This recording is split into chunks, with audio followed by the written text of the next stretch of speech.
साथियों नमस्कार।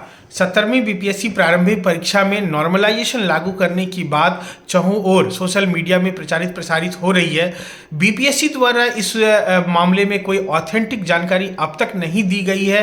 पहले एक बार बात उठी थी जब फॉर्म निकला था। इतनी वैकेंसी को देखते हुए बीपीएससी का अनुमान था कि 4 लाख से ज़्यादा 7-8 लाख बच्चे अपीयर होंगे इस एग्ज़ाम में, तो एक दिन में उतने परीक्षार्थियों का एग्ज़ाम कंडक्ट कर पाना संभव नहीं है। लेकिन जब अब फॉर्म ही आए हैं 4.25 लाख के आसपास, तो उम्मीद है 4 लाख बच्चे अपीयर होंगे। 4.25 लाख को भी अगर हम लोग आइडियल मान लेते हैं तो एक दिन के अंदर में एग्ज़ाम संपादित किया जाना संभव है, क्योंकि पहले भी ऐसा हो चुका है, किया जा चुका है। इतने रिसोर्सेस हैं बिहार सरकार के पास जो कि एक दिन के अंदर 5 लाख 7 लाख 8 लाख बच्चों का एग्ज़ाम कंडक्ट किया जा सकता है।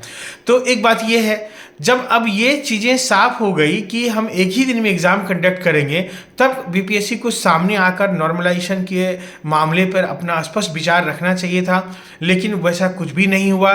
इन बिटवीन कोचिंग के शिक्षकों को बुला के एक मीटिंग जरूर हुई थी, और यह भी उतना उचित नहीं है। हम इसको उचित नहीं मानते हैं कि कोचिंग के शिक्षकों के साथ मीटिंग करके किसी नीतिगत मामले को अमली जामा पहनाया जाए। कोचिंग के जो शिक्षक होते हैं वो व्यावसायिक शिक्षक होते हैं, वो अपना हित देखते हैं कि उसका किस में व्यवसाय का हित सधेगा।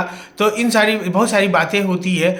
तो आयोग एक इंडिपेंडेंट संस्था है, और उसको अभी तक में जो बीपीएससी का हिस्ट्री रहा है, मोटा मोटी अगर विगत कुछ परीक्षाओं को हम लोग छोड़ दें तो अमूमन बीपीएससी बहुत free and fair exam conduct करने में पूरे भारत में अपना पहचान रखता है। तो ऐसी परिस्थिति में मुझे नहीं लगता है कि अब ये इस तरह की कोई कंट्रोवर्सी सामने हो जिससे कि छात्र भी उहापोह की स्थिति में हो, अभिभावक उहापोह की स्थिति में हो। नॉर्मलाइजेशन को लेकर के ये जो संशय की स्थिति बनी हुई है, इस संदर्भ में हम सरकार से भी मांग करते हैं, बीपीएससी से मांग करते हैं, आयोग के चेयरमैन को हम रिक्वेस्ट करना चाहते हैं कि आप इसको फिनिश कीजिए। किसी भी तरह का जो ये कन्फ्रंटेशन है छात्रों और आयोग के बीच में, या किसी के भी हित में नहीं है। सरकार को भी उच्च स्तरीय कमेटी का गठन कर इस मामले में त्वरित कार्रवाई करनी चाहिए, ताकि छात्रों को भी भरोसा हो सके, छात्रों को भी आयोग के ट्रांसपेरेंसी पे इकबाल हो, और छात्रों को एक उम्मीद जगे कि हम जिस आयोग में परीक्षा दे रहे हैं वह बहुत free and fair exam conduct करेगी। लेकिन जब ये चीज़ें बहुत हिडन वे में चलेगा, इसके बारे में कोई आयोग की तरफ से स्पष्ट जानकारी नहीं दी जाएगी, कोई फॉर्मूला के बारे में नहीं बताया जाएगा, तो ऑब्वियस है कि इस पे क्वेश्चन मार्क उठेगा।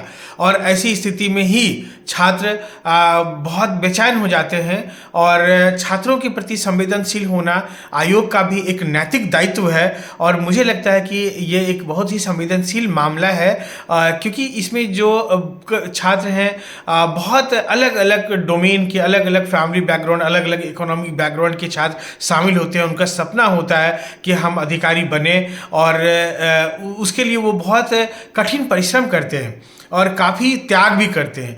तो उनका एक हक है कि वो ऐसा एग्ज़ाम में बैठे और इस तरह के आयोग का कार्यशैली ऐसा हो जिस पे कि उनको ट्रस्ट हो सके। अगर कहीं भी डिस्ट्रस्ट का मामला बनेगा, कहीं भी अपारदर्शिता का मामला बनेगा, तो वो विद्यार्थियों को ज़रूर बेचैन करेगा। उनका सशंकित होना स्वाभाविक है, नेचुरल है। जो छात्र है वही अपने इस पीड़ा को समझते हैं, और कोई भी आदमी थियोरेटिकली कुछ भी बोल ले तो यह संभव नहीं है कि वो बेचैनी से बाहर आ जाए। अभी अनगिनत छात्र हैं जो इस वहापोह में है कि परीक्षा होगी नहीं होगी, नॉर्मलाइजेशन लागू होगा नहीं लागू होगा। और ये एग्जामिनेशन वीक है, एग्जामिनेशन वीक में कितना क्रूशियल होता है टाइम रिवीजन के लिए, तो उसमें वो अपने आप को कॉन्सेंट्रेट नहीं कर पा रहे हैं। तो ये इसके लिए जिम्मेवार कौन है? तो हमारी नज़र में तो इसके लिए आयोग जिम्मेवार है। आयोग को बहुत ही सुस्पष्ट तरीके से सामने आकर के अपनी सारी बातों को स्पष्ट करना चाहिए। अगर छात्रों की कोई ग्रीवांस है तो उनके ग्रीवांस को सुनना चाहिए, और उसका एक, अगर मान लीजिए आयोग नॉर्मलाइजेशन लागू करना चाहती है तो छात्रों को कॉन्फिडेंस में लेना चाहिए, उन्हें बताना चाहिए कि इनका कोई बुरा प्रभाव नहीं पड़ेगा। और ये उन्हें केवल मुंह से बोलकर नहीं होगा, उन्हें एक फार्मूला के तहत साबित भी करना पड़ेगा कि ये मेरा फार्मूला है और ये मेरा फॉर्मेट है नॉर्मलाइजेशन का, और इसके तहत में कोई भी छात्र को कोई ऑब्जेक्शन, जैसे बीपीएससी जब अपना आंसर की जारी करती है तो वो एक छात्रों को मौका देती है कि आप चैलेंज कीजिए किसी क्वेश्चन के ऊपर में। उसी प्रकार से बीपीएससी को अपना जो नॉर्मलाइजेशन का फॉर्मेट है उसको लागू करना चाहिए, उसको जारी करना चाहिए और उसमें छात्रों से ऑब्जेक्शन मांगना चाहिए कि क्या ऑब्जेक्शन है इसमें, कि किस बात को लेकर के आपको ट्रबल फील हो रहा है नॉर्मलाइजेशन को लेकर। तब जाकर के एक ट्रांसपेरेंट सिस्टम बनेगा और तब हम कह सकेंगे कि हमारा आयोग जो है छात्रों के लिए काफ़ी संवेदनशील है और काफ़ी पारदर्शी है और इसमें किसी भी तरह का कोई भी संशय की स्थिति नहीं है, किसी भी गड़बड़ी की संभावना नहीं है। तो हम पुनः आग्रह करेंगे आयोग से कि वो इस मामले में त्वरित कार्रवाई करें और सरकार से भी हम कहना चाहेंगे कि वो अपना इसमें खास करके शिक्षा विभाग से हम कहना चाहेंगे कि आप इसमें मध्यस्थता करें और छात्रों और आयोग के बीच में जो अभी कन्फ्रंटेशन का एक पीरियड चल रहा है, एक जो चारों तरफ ये खबरें चल रही हैं उस पर विराम लगे और शांतिपूर्ण तरीके से एग्ज़ाम कंडक्ट हो।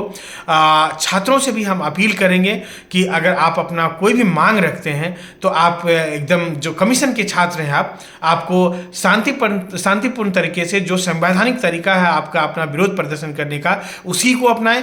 गांधी के जो रास्ते थे उस पर चलकर अपनी बातों को रखें और आप सहिष्णु होकर अपनी बात रखें। अगर आप में आपका संघर्ष मजबूत होगा, ट्रांसपेरेंट आपका भी अगर संघर्ष नेक इरादे के साथ होगा तो वो ज़रूर सुनी जाएगी। हर संघर्ष को सुना गया है इस देश के अंदर में और आम नागरिक, आम लोगों के पास बड़ी शक्ति होती है। अगर उसकी मांग जायज़ होगी, उसका तरीका सही होगा तो सरकार को भी झुकना होगा, आयोग को भी झुकना होगा। इसीलिए आयोग और छात्र दोनों से हम अंततः अपील करेंगे कि कन्फ्रंटेशन की स्थिति ना हो, इसमें एक जो सही, जो सच है, जो सच्चाई है, जो अच्छाई है वो सामने आए। और इतना ही के साथ जय हिंद, जय भारत।